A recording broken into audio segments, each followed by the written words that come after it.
I'm Yo-Yo. And I'm Katia. Welcome to our podcast. Each week we learn from the experts about all things women's health and happiness. We are two very normal, imperfect women. Navigating this crazy thing called life.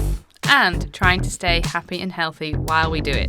So, grab a cuppa. Or tidy away that pile of laundry. And enjoy our discoveries. Hello everyone, welcome to episode 40. Yes, thank you for joining us for another week here. Yeah. We're back with a guest episode. Yes. And this week we have Tash, who is a personal trainer, online coach and just overall health advocate. Yes. She has been in the industry for 12 years and has her level 3 PT qualification as well as many others. Yeah, she has a whole range of qualifications, exercise to music, Pilates, spinning, Zumba.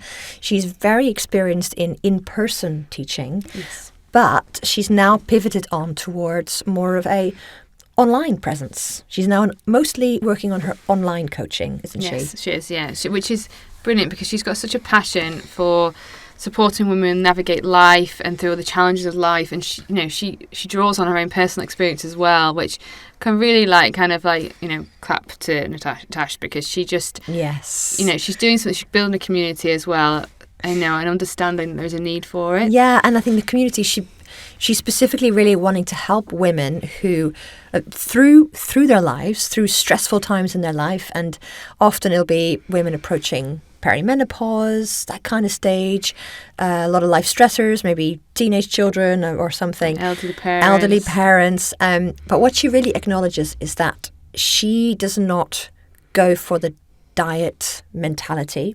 No, and quick fixes.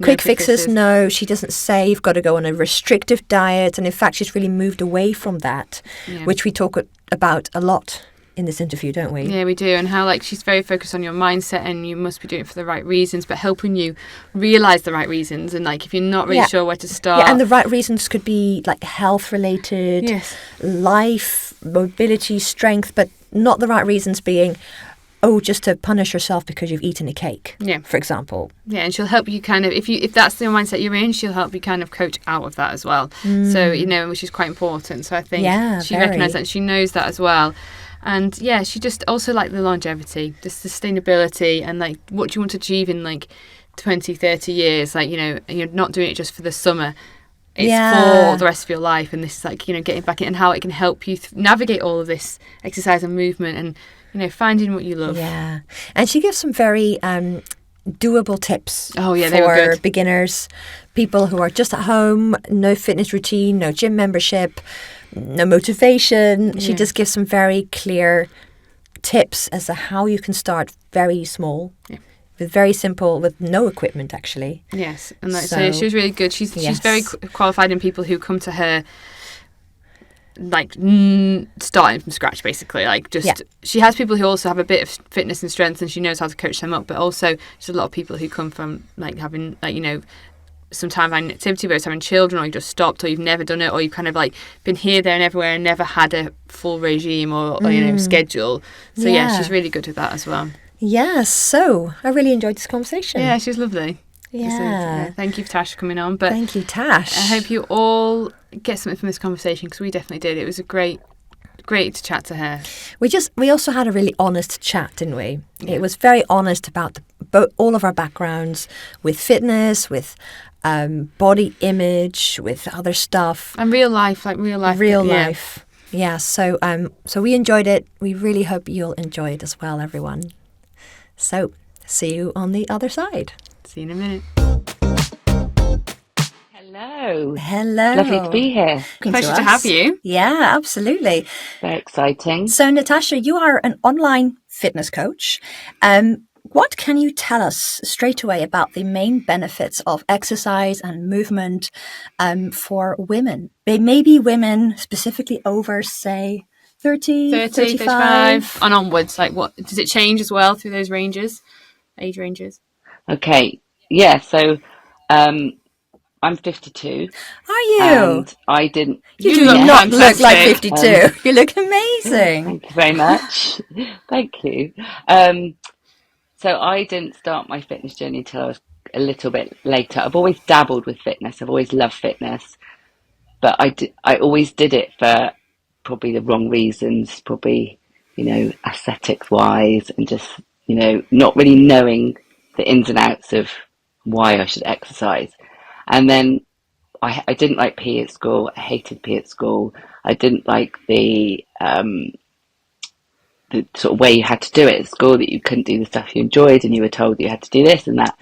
So then when I sort of was in my late 30s, I found Zumba, and I loved to dance. I wanted to be a dancer when I was younger.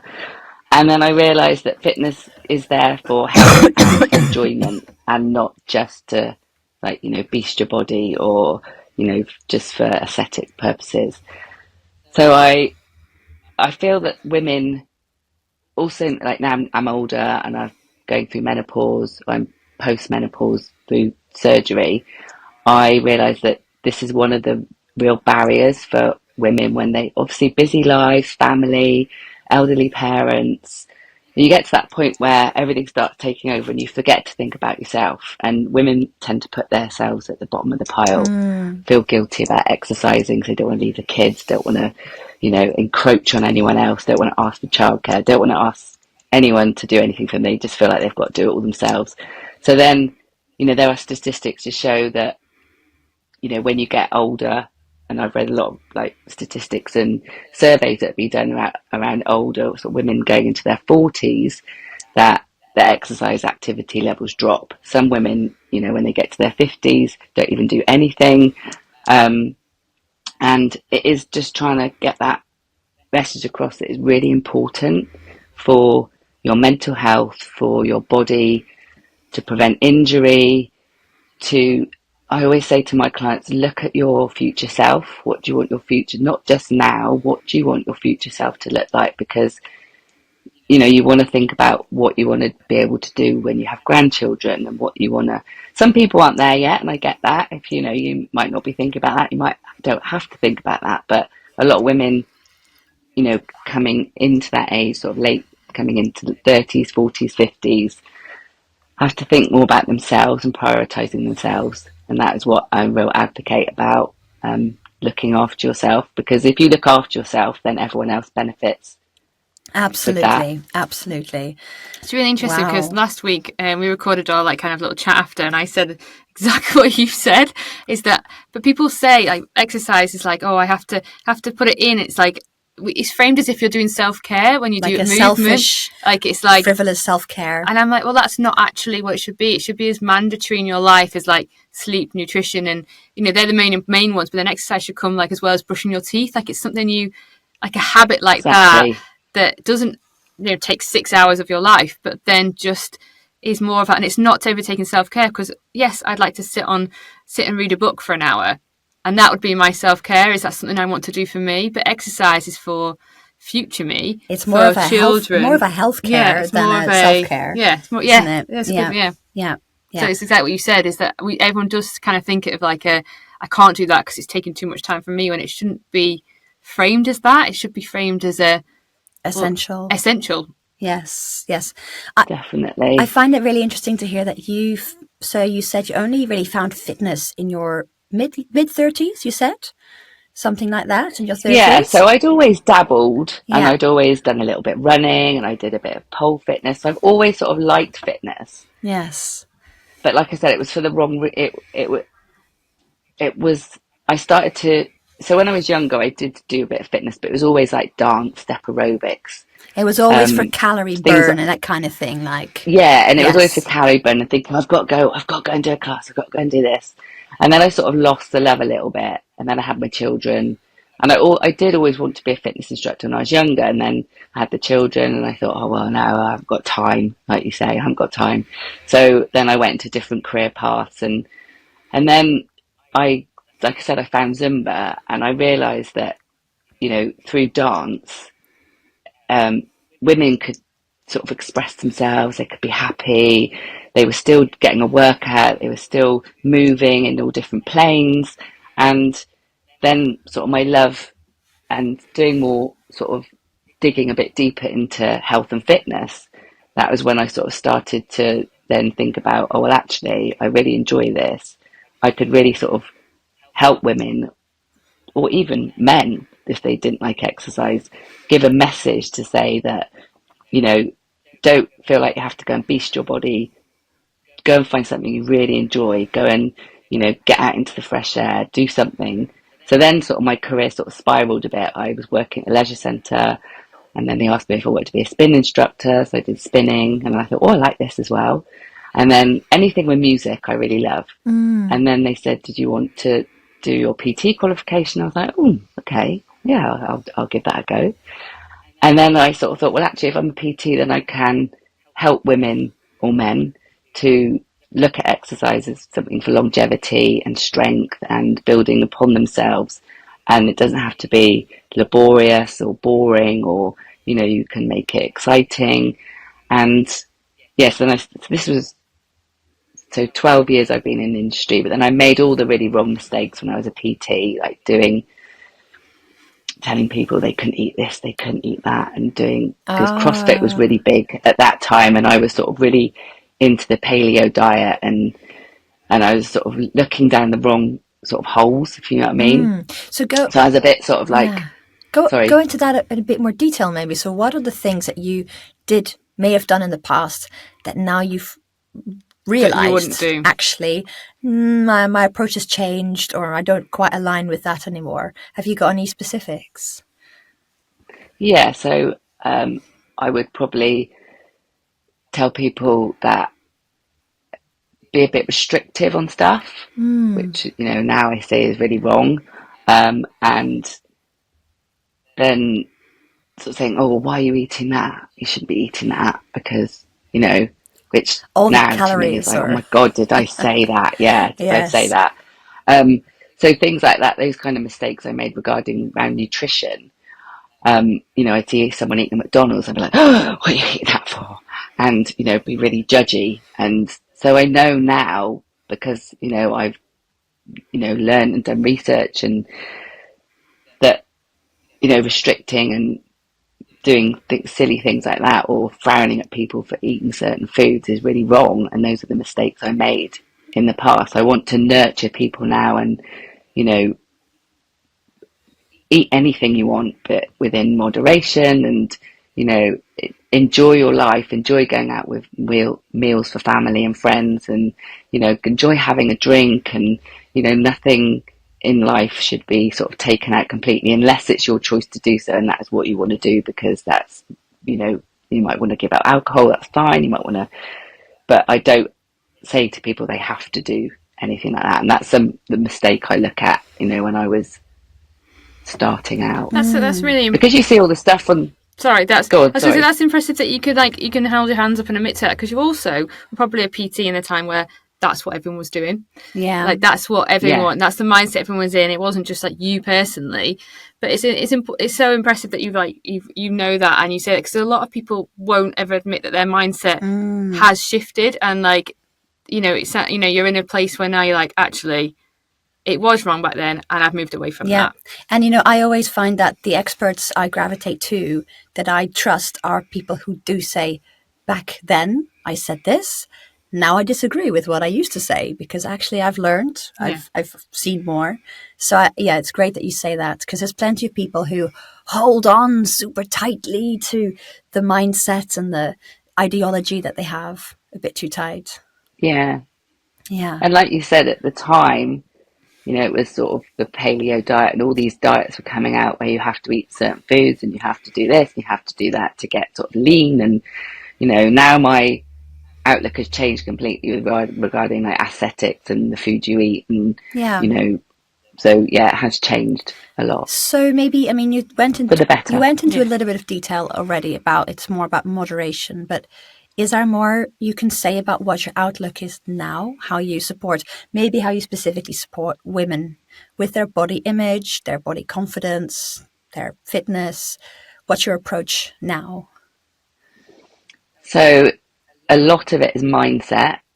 So I do delve a lot into my clients' brains, and because of my clients are sort of 40, 50, 60, when we were sort of younger, there was always, the magazines, and there's still stuff out there as well on the like social media, but reading a magazine, having images of celebrities or whatever, and oh, this person's doing this person's that, and diet culture, which is still about now, but I remember when we were younger talking about our mums doing certain things like the cabbage soup diet and this diet and that diet, and all the low fat stuff. All our mums were into low yeah, fat, isn't it? Oh. Yeah. So it's all I to break habits for a lot of women, it's really difficult if you've had those habits over years, the diet culture, the quick fixes. So I try and sort of delve into sort of what they want to change and why that they have stuck at it, like, why they are still in this pattern, and we try and change the pattern of how they think, and also loving themselves a bit more. Oh, I like that. Because I said to women before, give yourself a self-affirmation every day, and they're like, oh, I don't know if I can do that. Just stand in the mirror and say something. You don't have to say something really but just say, your hair looks nice today, or oh, you look nice in that dress. And they're all a bit like, oh, that's a bit, don't know if I can do that. I say, well, you have to do that, because the first thing most people do in the morning, they'll get up and they'll go, oh God, I feel a bit shit today. Oh, look at me, look at my bags, look at my wrinkles. But instead of doing that, get up and go, yeah, today's going to be a good day, and look in the mirror and go, oh yeah, your hair looks nice. Or because that first positive thing in the morning can really set you up for the day. But if you give yourself a negative thought in the morning, that can really sort of make you feel a bit like, oh well, oh, just feel a bit shit today, and look at me. Or so I really try and sort of get them to look in the mirror, love themselves, give me, I do a check-in every week. I get them to give me a non-scale weight victory, because, we can be so focused on the scale weight. I sort of ask them to sort of, say, a lot of them say, well, I don't really know. So it could be anything. Just, you gave someone a compliment today and they gave you one back, or, you spent the day with your daughter or mother or husband or whatever it is. Just give yourself, some credit for what you're doing in life. Yeah. And it's a very personal thing for each person. It's like you can't give them that like answer. They have to be able to think of it like themselves. It could, because someone, it could be like, oh, I didn't scroll on my phone today, and for somebody else that might be like the smallest thing, or I didn't eat chocolate today, and so someone would be like, that's not a big thing, but that one person, that could be a major thing. So it's all very much like they have to find those small wins and not copy anyone else. It's all very much what's your life, and it's all relative to your life, really. Yeah, very personal. Definitely. Yeah.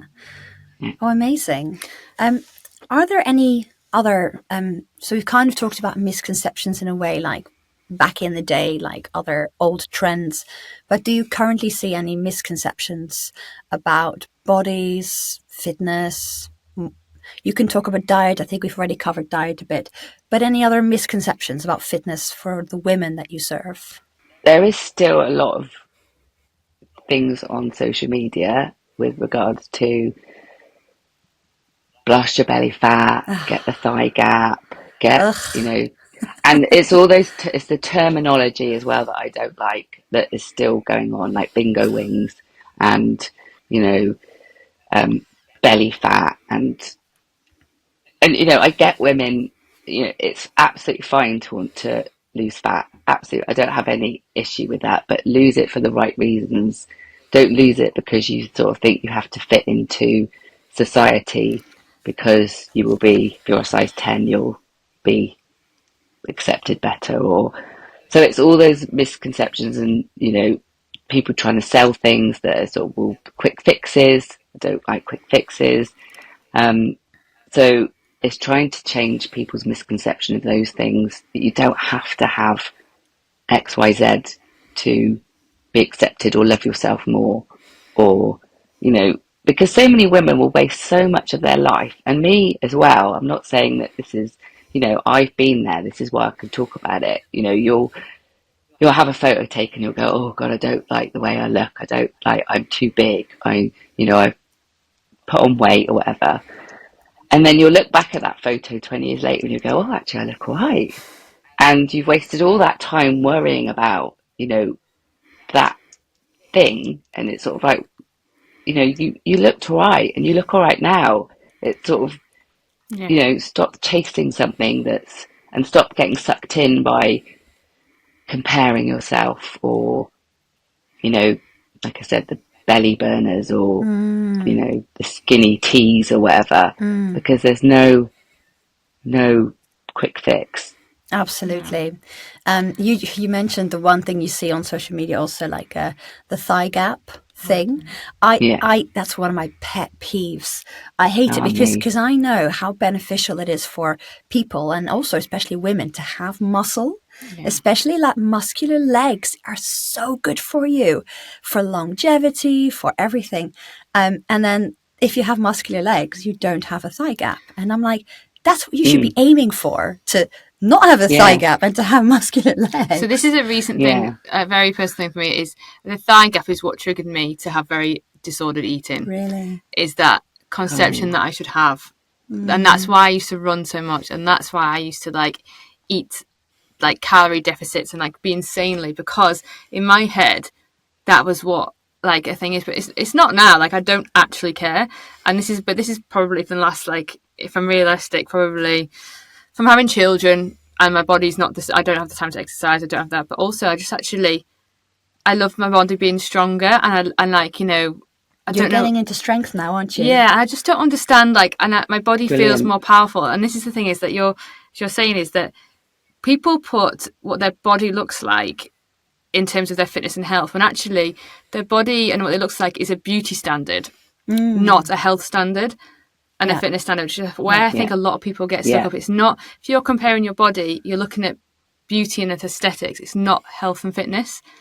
Yeah. And so I think a more important metric would actually be what your body can do. Yeah. And it's not that we all have to run marathons or lift ridiculously heavy weights, but if your body can serve you in daily life in a really good way, you can carry the shopping easily. You can pick up your kids without hurting your back, and that's the functional stuff that we should be aiming for, isn't it? It's important that you address that in what you do, because especially as a PT, because if you were and you found that that's the right way to go, and you've realized your mistakes and that you've moved your mindset and you can see it in other people, I suppose that's really key in helping people move on as well, because it's you have to change, and you have to understand that fitness is the strength of your body and the internal part of it, not necessarily definitely the outside. And that's another thing that I think females are very hung up on, is still, I don't want to get bulky. So I still hear that a lot. Do you? Which is, still hear it a lot. And what do you say? And I have to explain. What do you say to them when you hear that? Well, I normally say to them,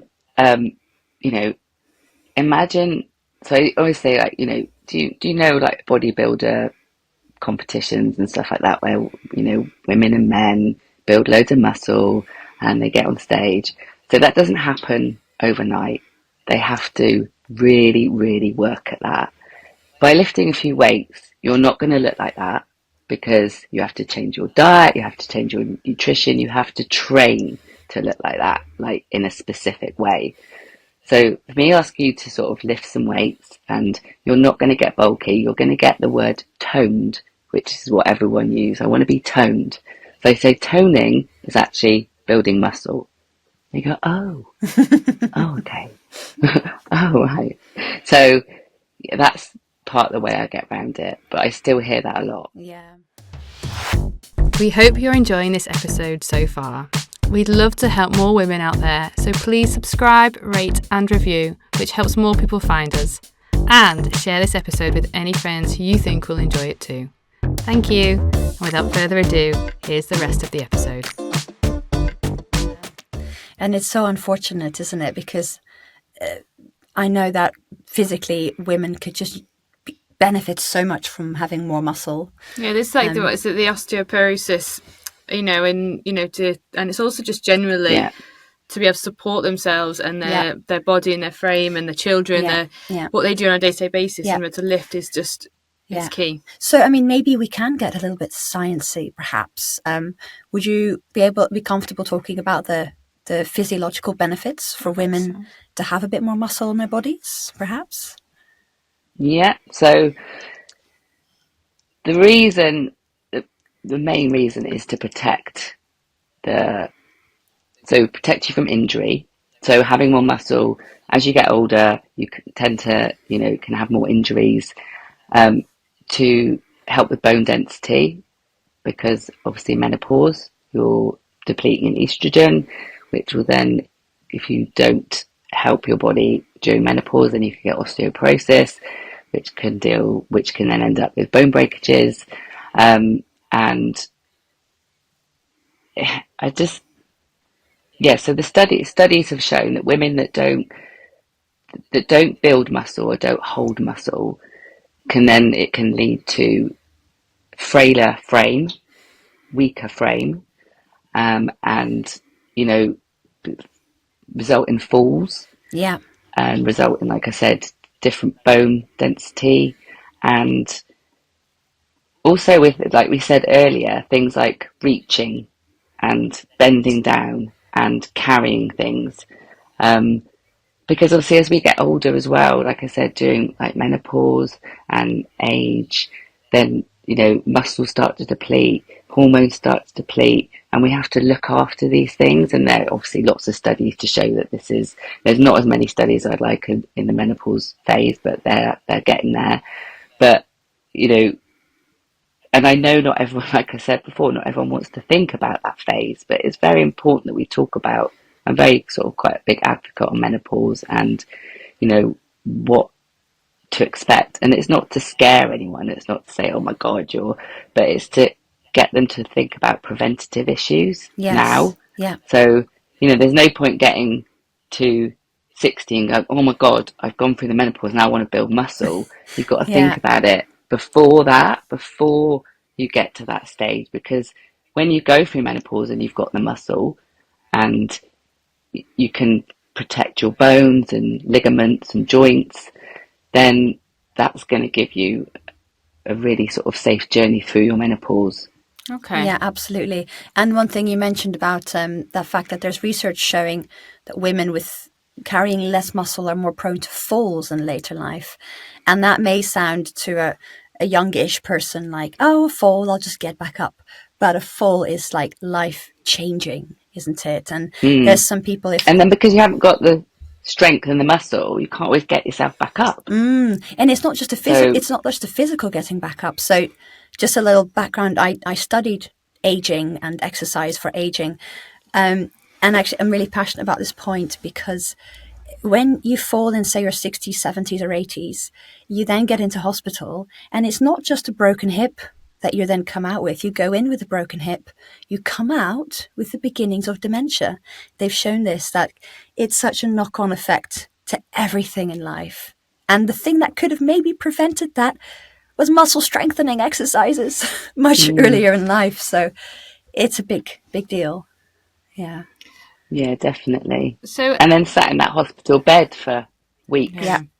Yeah. It's like, also aid your recovery if something should happen like that. Having the muscle mass there and then keeping healthy is the recovery. Exactly. So if someone was just in the point where they've just had children or they're just about to start menopause and everything just feels a bit up in the air, what would you... like with us. So we have young children and we're like, we want to exercise, but we need to do it in like 5-10 minute chunks. Or even not even that, just like, if you're on a starting from zero or starting again, or kind of, if you said you kind of like dabbled here and there, not really showing what they want, how would someone get some structure? Like, what would you recommend as in like timings, type of exercises, type of workout sessions? Like, is there anything you'd say foundations wise, start here and you're good to start there, just so people to plan? So with a lot of my clients, that's where they are. Okay. So they've sort of lost their mojo, I would say. So, they've either got younger children or they're coming out the other side where, now their parents are getting older, and so they've gone from one to the other, demanding careers, demanding family life. So I normally get them to start looking at their habits. So not overwhelming them with their habits, and look at their diaries and get them to plan. So don't sort of plan like 4 weeks in advance. Just plan even a day before or the week. And then if the week changes, you can go back. You can have a look every night and go, can I fit this in? Can I fit that in? And I don't expect them to exercise every single day. Even some of my clients, I just say, start with a walk. Start with going for a walk, a 20-minute walk every day if you can.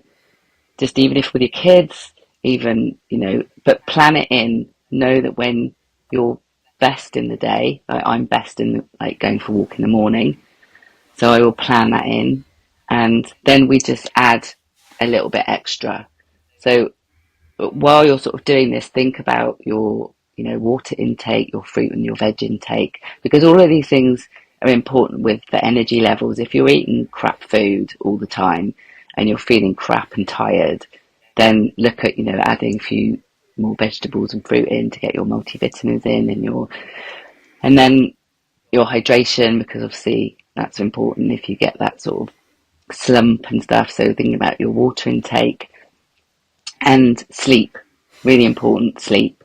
Look at your sleep. Have you got a good sleep routine? Have you got do you scroll through your phone before you go to bed? Do you have too much coffee before bed? Do you erratic, one night go to bed at 10, one night go to bed at 12, one night, so try and create a really good sleep routine, because everyone should get 7 to 8 hours sleep, I'd say, but that's not possible if you've got young children. Or if you've got young children, I say to my clients, try and have a nap in the day. If they're napping, there's nothing wrong with that. The housework can wait, things can wait. If you're absolutely shattered and your little one goes to sleep, have a sleep. Don't feel like you've got to clean and cook and, have a sleep, because that'll make you more productive. That'll make you have a better mood. So, yeah, I just start with very basics with my clients. If there's some that are a little bit more fitter, I will then add strength training in, to get them to get them used to strength training. A lot of my clients haven't done strength training before, so I will sort of start them off really, doing basics like squats, lunges, and then get them to do body weight first and add weight in. And a lot of my clients don't go to the gym, so I don't go to the gym a lot, and that's where my clients are, so they train from home. Yeah. So I get them to get equipment that they can manage, and then they train from home. Because as you said, you don't need a lot of equipment. You don't need to be going to a gym with everything to start this journey. No. As you said, body weight is such a key thing to be using. Like if you do press ups, like the amount of the 60 odd kilos I'm putting on myself, more than that, if I'm honest.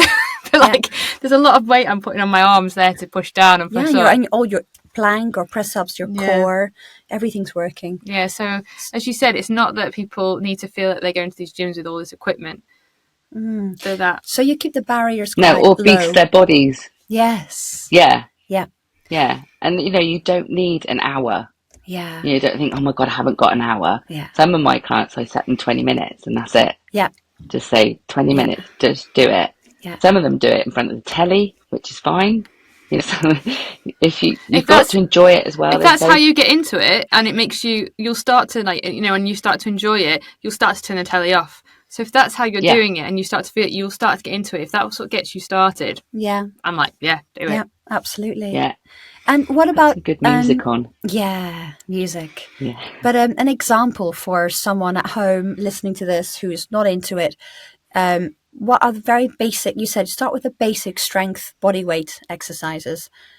Can you maybe talk through a few basic examples that someone could start with if they want to spend just 5 to 10 minutes in the morning doing something for their body? Have you got any? I just say start with like squats. Yeah. Okay. Simple squats.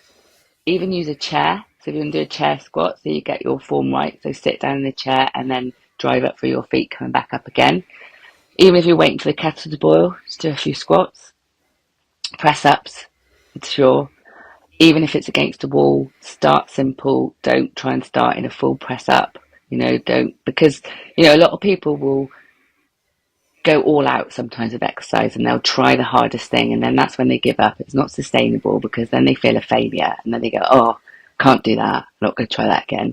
So just start real basic.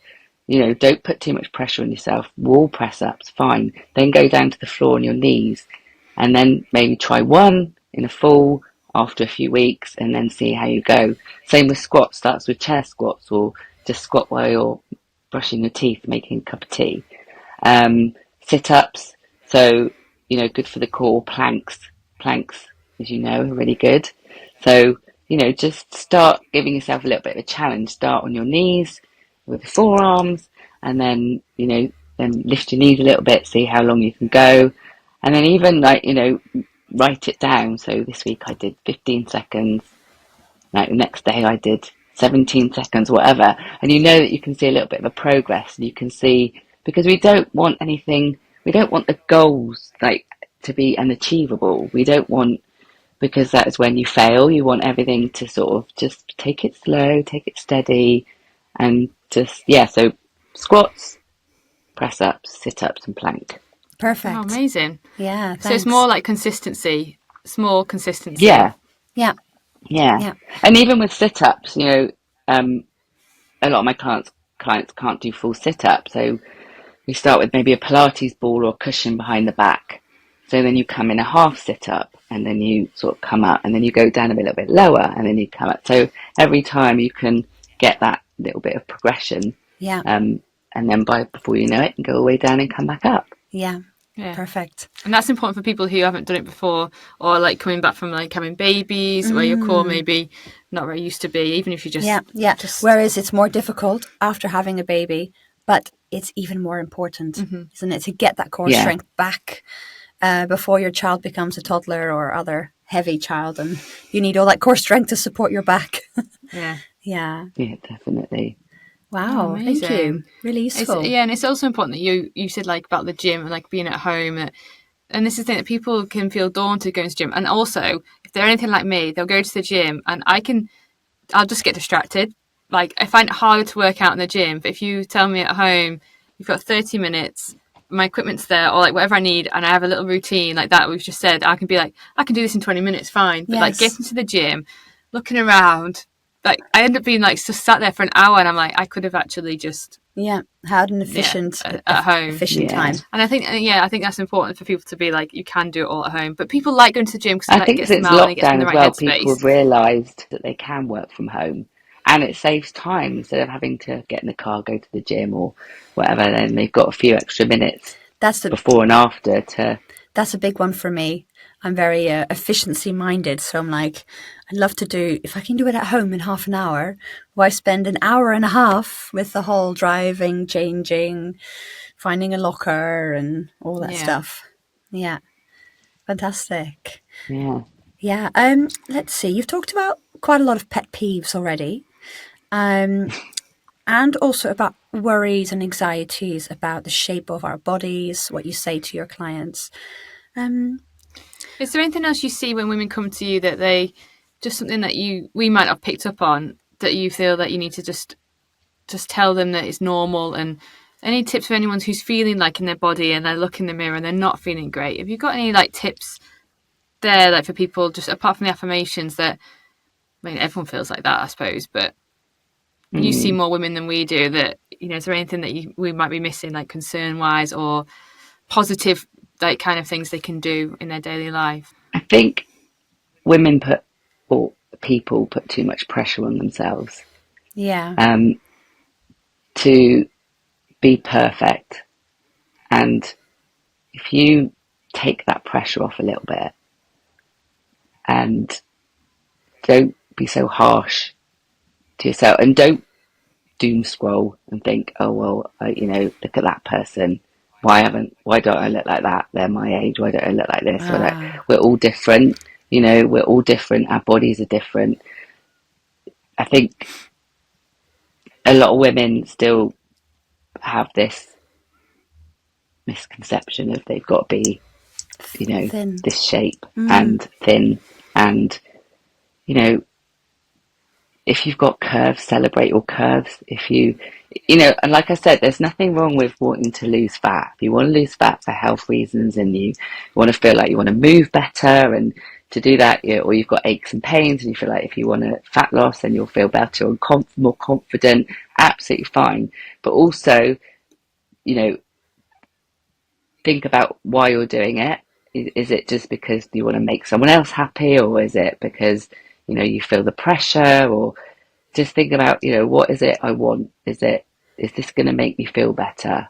Am I going to feel better through it? Am I doing it for the right reasons?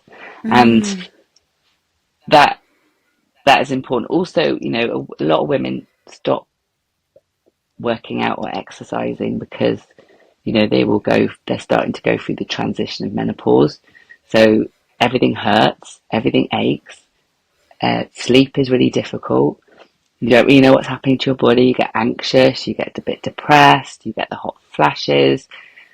So, if you are going through this stage in your life, then think about what you could do to make yourself feel better with regards to, because that's the last thing you want to think about is exercise when you're feeling all those things. But exercise is really beneficial if you're feeling those things.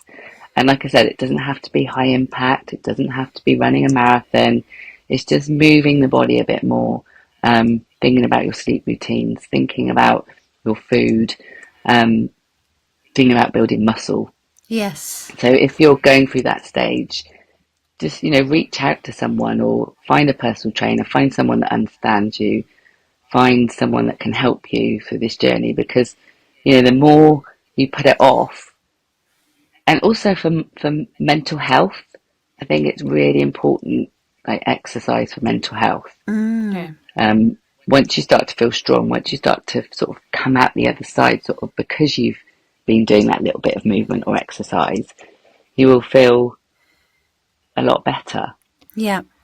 I love that focus of not aiming for perfection, to kind of lower your standards. And that's helped me a lot in life.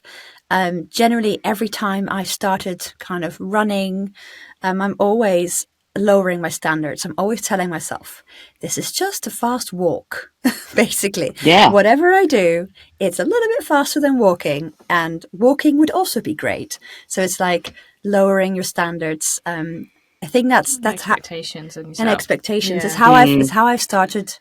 I think that's how the only way I've achieved any physical exercise that I've persisted for a long time. So it's nice. Not putting the pressure to be like, you're not like, you don't have to win anything. You just do it. If you do it a little bit, that's great. And then once you're in it, you actually realize like, oh, I've got more in me, and I would enjoy doing a little bit more. The thing about personal best is that your own personal best. Yes. Yeah. Yeah. But even personal best can be off-putting, because I have gone through periods of time when I've run quite consistently, and then you start not wanting to go out for a run because you know that on that particular day, you're not going to achieve your personal best. But that day is your personal best. I know, but so even that, even like not competing with yourself. Like, no, I understand what you mean. Every day is a different one. Yeah. Yeah. But showing up is just a good thing. Yeah. Yeah. I remember when I first started. Oh, sorry. No, go on. When I first started running, and my husband is a very good runner, and I'm not a natural runner. I did it, and we went out with a group of his friends. He said, "Oh, come with us. It'll be fine. Come with us." I think I was about half a mile in, and they'd all gone. And we were staying at some lodge somewhere. I can't remember. It was years ago, and I just said, "I'm going back," like in a real strop. But then went back and absolutely cried my eyes out, because I was like, I can't do it. They've all run off. They're all running miles. And I was like sat there sobbing. And then 2 years ago, I ran a marathon. So, it was just, so I took that pressure off myself. I thought, I'm just going to do what I can do. It doesn't matter if it's slow. It doesn't matter if I walk a bit. It doesn't matter. I'm not trying to keep up with anyone. And so... Yeah. And that's my husband was the same. He used to run ultra marathons, and I think I'd only ever done a 10K. And like, he was like, oh, he was training and going, do you want to do this marathon with me? I was like, I'll do the half. I was like, and then he was like, he'd happily like go out for drinks, and the next day go, should we go for a run today? I'm like, internally dying, I'm like, yeah, I'm fine with a run. I'm like crying the whole way around. I'm like, why am I doing this? It's important if you have an exercise buddy to find one that is matched well to your level. Definitely. That you both enjoy it. Yes. Yeah. Yes. Yeah, I think I should have been a bit more honest. Yeah. Yeah, I don't go running with my husband. Definitely not. And men and women have very different physical innate fitness levels. Yeah. I mean, you do get men and women who have the same, but often the women have to train harder to be on that level with the man. Definitely. Yeah. I just want to take it back because you mentioned about the menopause and how hard it can be during the menopause, because like obviously that'll be coming for me probably in a few years. I kind of don't understand. I don't understand, like, you know, when you say it's really hard, like, what kind of symptoms and things make it hard? And because I don't really get, I can't empathize, I can't relate to that yet. But just no, I get that. I totally get that. So I think the it's obviously different for every female. I think it's sort of this. There's when I was going through my first stages of menopause, because I was going through menopause when I was around 45, and that time it was like I was told I was too young by the doctors. No, go away, you're too young. I knew something was not right. I'd had postnatal depression after my second child, and I was told it was depression. I was like, no, it's not. It's just I just feel out of sorts. I feel I want to cry all the time. I just feel like I feel lost. I felt lost, and I remember explaining this to the doctor. I feel lost. I don't know what's going on. And then I got given HRT, and I was sort of feeling a bit better. And then I always suffered with fibroids, but then the HRT, my fibroids grew, and then so I had to have them surgically removed. Okay. So then I was plunged into post-menopause. So I was plunged into menopause because I had my ovaries and my womb removed. So, you know, it's different for every woman. But the feeling that I had then was just sort of feeling sad and a bit like the expression empty nest. You've heard that. Yeah. It was like empty nest. You know, my boys had grown up. I didn't really feel like I was empty, and I was just, and then I was getting the night sweats and the hot flushes, and then you get achy joints, and you think, well, why am I, like, what's that got to do with it all? Why am I getting achy joints? Why do I feel so stiff in the morning? And and it's not, you know, if people listening to this might be thinking, oh, bloody hell, like, oh my God, I'm not looking forward to that. But, you know, I think you have to embrace it, because it is, you know, you have to go and speak to someone. You have to acknowledge it. You have to embrace it, because you're just in a different phase of your life. It doesn't mean your life's over. It doesn't mean you're old. It doesn't mean you're past it. It just means that you're in a different phase, and, you know, speak to as many people as you can. Speak to your friends. Tell your husband and your children, because it made me really angry as well. I wanted to punch people in the face. I'm not being, you know, I'm not holding back on that. I was really like, you know, all these emotions were just so. Yeah, that's one thing I can say is, like, we do need to talk, and we do need to, like, tell your, you know, even if you've got boys, tell your boys about it. I've got 2 boys. You know, I would say to them, "Mum's not feeling right," and explain why. You'd be like, oh, right, okay. Yes. Just stay out your way for a few hours then. Wow. So, yeah. Okay. So it's kind of like a whole heap of things that go on, and which I can understand. Like, if I've had a bad night's sleep, making me to exercise, and, like, also if I'm feeling low, like, I get real, like, highs and lows through my menstrual cycle. For my period, I am, like, wanting to cry. Like, especially after 2 children, and now I'm, like, 36. Like, my lows are, like, I want to cry, and I'm, like, just, like, and cry, if you try and make me exercise through that, so I can see that small kind of snippet of what you kind of mean there. But that's really, thanks for sharing that, because that's really, like, a personal, but also the fact that it's really empowering that you were like, just embrace it. You have to just and speak, because no one knows what's going on inside your body and your brain and how you're feeling. So that's really positive messages that it's not forever, and you have to speak and you have to talk about it, and acknowledge the significance. Like, acknowledge that it is a big thing that you're going through. Absolutely. And I do. Yeah, and With all. take time to rest as well, because you know there are, because of the changes now, there are women going through menopause that have got younger children, because they've had children a little bit later, and then they've got elderly parents to look after, and then you're not sleeping, and you're not sure what's going on with your body. So I think that's why it's really important to talk, and our parents didn't talk about it, so it's always sort of like brushed aside a bit. So we think, oh well, they got through it. I'll Yeah. just get through it. Yeah. Absolutely. But that's quite important, because it's, as you said, you said as well, it's an important thing, it's a significant thing, and to brush it aside and to not embrace it is probably some of the reason why people didn't go back to exercise, because they didn't talk. They're like, oh, that's me now, or that this is forever. There's nothing I can do about it. I'll just deal with it and I'll stop exercising. And actually talking and understanding where you are is probably more important, and sharing that information. Like for me, hearing this is like really kind of like, okay, this is how you may feel. It's okay to feel that way. And so Yeah, I think definitely. it's important for people, and it's really good for people like you who are like advocating that. So thank you. And I think there's still a big stigma attached to it, that it's like, that's it now. You're past it. You're old, and it's not the case. It's, you're not old. You're fine. It's, even though everything might feel like, because of the anxiety and the stress, and everything might feel like it's really sad, but you should talk to people about that as well. I know, because that's quite hard. That's, again, it's a stigma thing, isn't it? That people just kind of don't want to say it out loud because they think, A, they're the only one feeling that way. And I think the more people that speak about it, like I have days like that, and I think that's why it's nice speaking to you, is that you've been very open and honest that your journey hasn't been this easy. And it's it just makes people feel better to know they're not alone in that kind of thing. Yeah. Don't feel like you're alone, because that's a horrible feeling as well, that,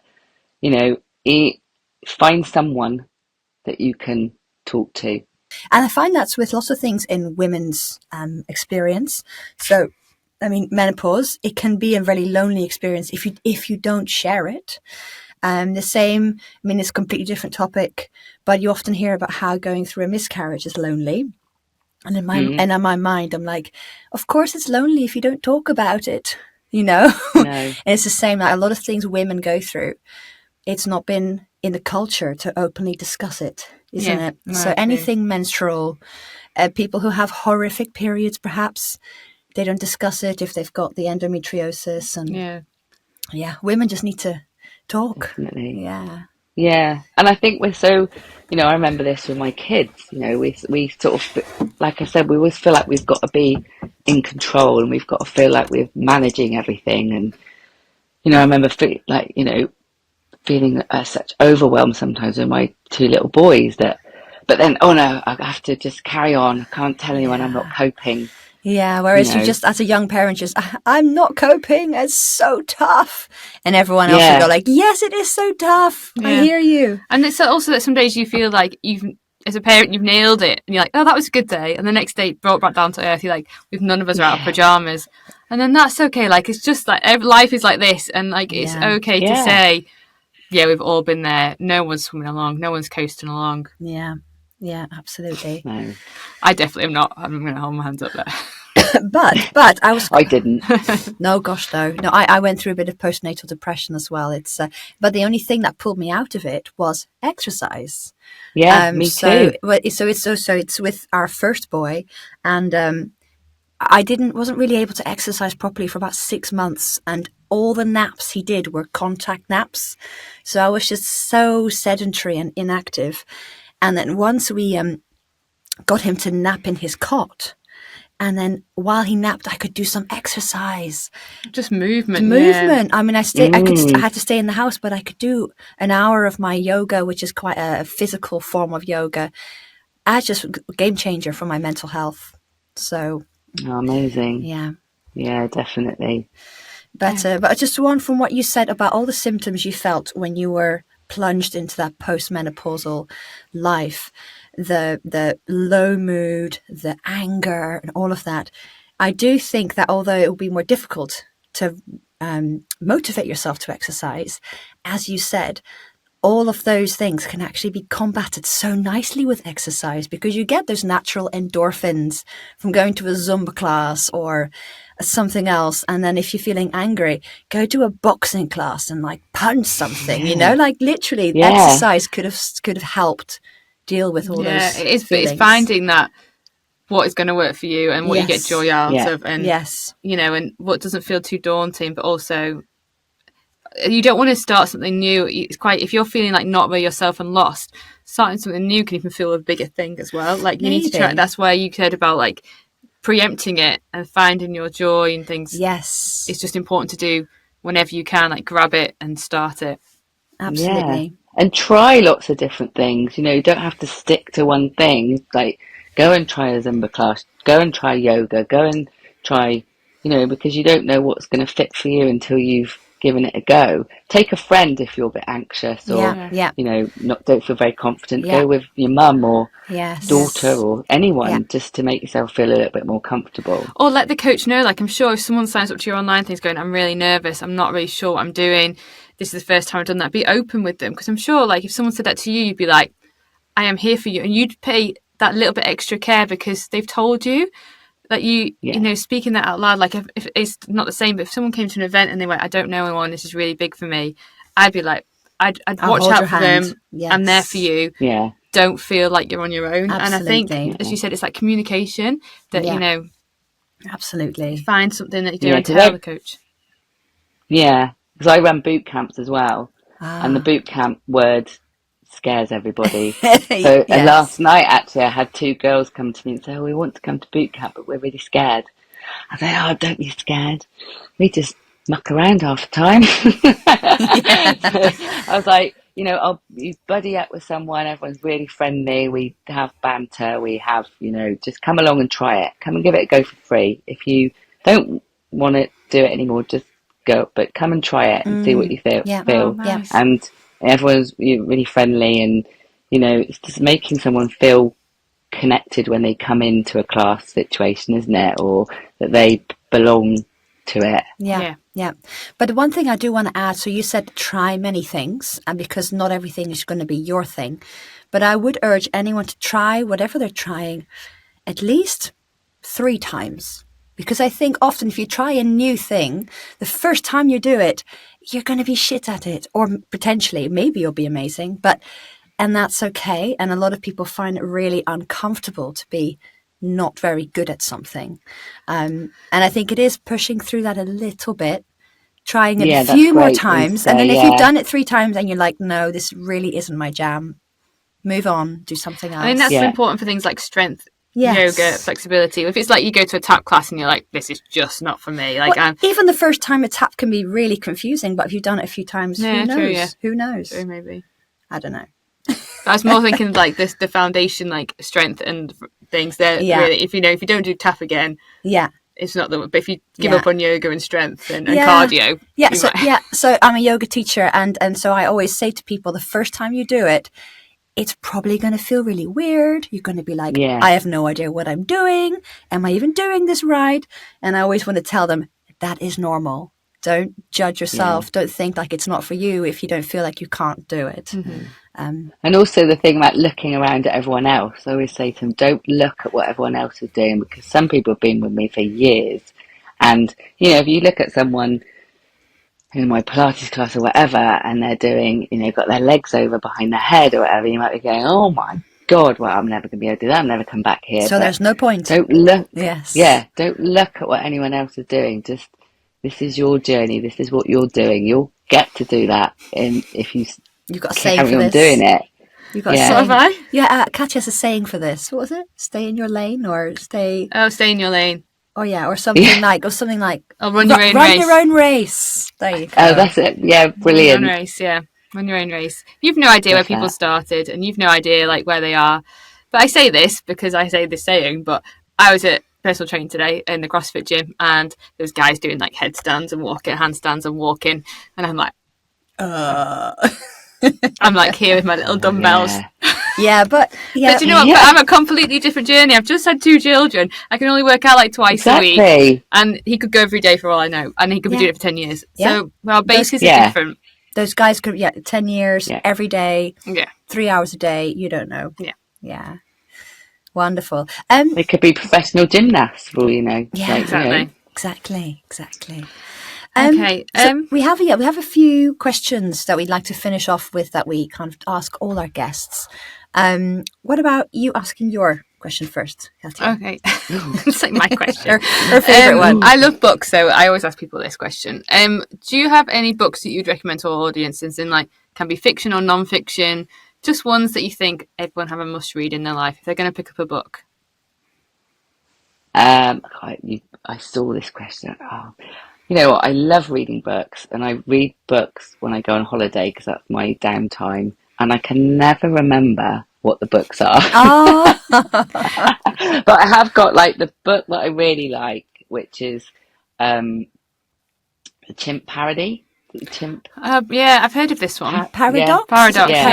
Paradox. That's it. Chimp, and I've got that by my bed, and I dip into that now and again. It's such a good book about mindset and about how you talk to yourself, and you know how you see other people, and you know that little devil on your shoulder, or whatever. So I delve into that now and again. But I'm just thinking what I just read on holiday. I just read a really good book when I was away. I can't remember what it was. See, was it a new one? Picked them up. Yeah. I'm just looking at my bedside table there to see if I can see it. No. Was it a non-fiction one? But it was a non-fiction. Yeah. Oh, no worries. But I can't remember what. If you remember, but I do love to read. Yeah, I will. I do like a bit of crime now and again. Like a whodunit. Yeah. Nice. Yeah. And then when I'm on the beach, probably a nice sort of romance. Yes, we are big into the romantic novels here. Yes, I'm into the sword wielding ones at the minute. I feel like I'm exercising. Like if like like the women I read, the ones I read, the women are really like powerful. They always end up being like, you know, and that's kind of why I go to the gym, because you know if I get thrown into war, I'm joking. You can wield a sword. I do want to actually. While you also meet a very handsome man on the battlefield. That is the whole point. And you do get saved, like a damn. Oh yeah. If I get stuck, I get saved. I can wield the sword, but also always someone saves me. Oh, always, yes. With very rippling pectorals. I'm the warrior that sometimes needs a rest. Oh, I like it. Sounds so otherworldly, but they are the books I'm reading at the minute. Oh, perfect. You've thought about this, haven't you? Well, this is a running theme in our podcast. We do talk a lot about our addiction to romantic novels. So, I'm a bit obsessed. I'm down a pigeonhole. I will get out of it soon. I need to read some other kind of. I think Kindle will slowly direct you. It will keep suggesting, if you like this, read this, and it'll slowly direct you. It's taking me down some dark paths somewhere. It's that tends to happen. Read back. But anyway, we digress. What I wanted to ask is, you have mentioned a few times that you are an online coach and you have your clients and things. Can you explain what you have to offer? What are your online coaching services? So I offer, I'm really big into, I do one-to-one clients, but I'm really passionate about group coaching. Okay. Because most of the stuff that I do is through sort of community. So, you know, my boot camps are community, my Zumba, my Pilates. So, I always like to bring women together on my group coaching to sort of cheerleader each other on. Nice. So, you know, they're all in the same position. They're all, you know, trying to achieve the same kind of things without overwhelm and, you know, with a stressful life. So I like to do group coaching. So I've always got a program that runs called Commit to Get Fit. So people that sort of want to commit sort of to help themselves for longevity and to find their fitness. So yeah, I do one-to-one and I do group coaching, and I also teach fitness classes online. Lovely. Oh, nice. On Zoom still after lockdown. Still going. Great. I love Zoom. I hope it keeps great, going. Isn't it? I think it's so useful. I think it makes things more accessible for people. Yes, absolutely. It's so important. So what's the name of your business? How can people find it? That's NV Health and Fitness.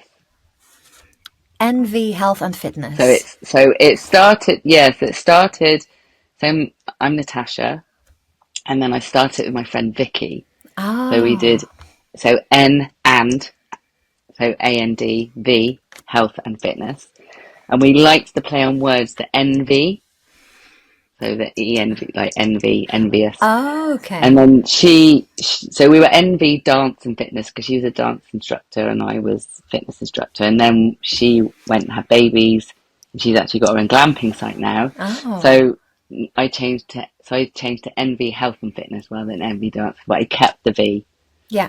Oh, so lovely. long story, long story, but yeah. There's NV Health and Fitness now. Perfect. Yeah. Wonderful. NV Health and Fitness. Yeah, well, we'll put your links in the show notes as well. And also, Thank you very much. I imagine all the links to your Instagram and stuff. You've got all of those handles. Yeah. Yes, Yeah. I will send you those. Great. Thank you. Yeah, lovely. Oh, we have maybe one final question to finish with. To you, very personally, what does health and happiness look like? Health and happiness to me is feeling your best, being the best version that you want to be, and living your life fully. So do things that you want to do. Don't wait. Yeah. Socialize, have friends, spend time with friends, family, and build a good structure and get some movement into your life. Yeah. Oh, nice. And be happy. Yeah. And I imagine the fitness that you teach, and also personally, everything is with the end goal of doing all those things. The fitness you do is with the end goal of being able to live your life fully with all those things. Yes. Yeah. That is it. That's what it sounds like. That is what I really am passionate about. Because you want to do these things. When your kids grow up and leave home and you've got time to do these things, you want to still be able to do them. Yes. You don't want to then be like, oh my God, I don't feel this. I don't feel very strong. I feel tired. I feel weak. I haven't got the energy. You want to be able to then go and explore the world and do, find different things and, meet new people and spend time with loved ones. And so, and look after grandkids or whatever. Yes. So, and be able to cope with it because, I think sometimes when you're not feeling strong in yourself, body and mind, you can't cope so well with different environments. So it's knowing that you feel strong and you can handle stuff. Yeah. Absolutely. Yeah.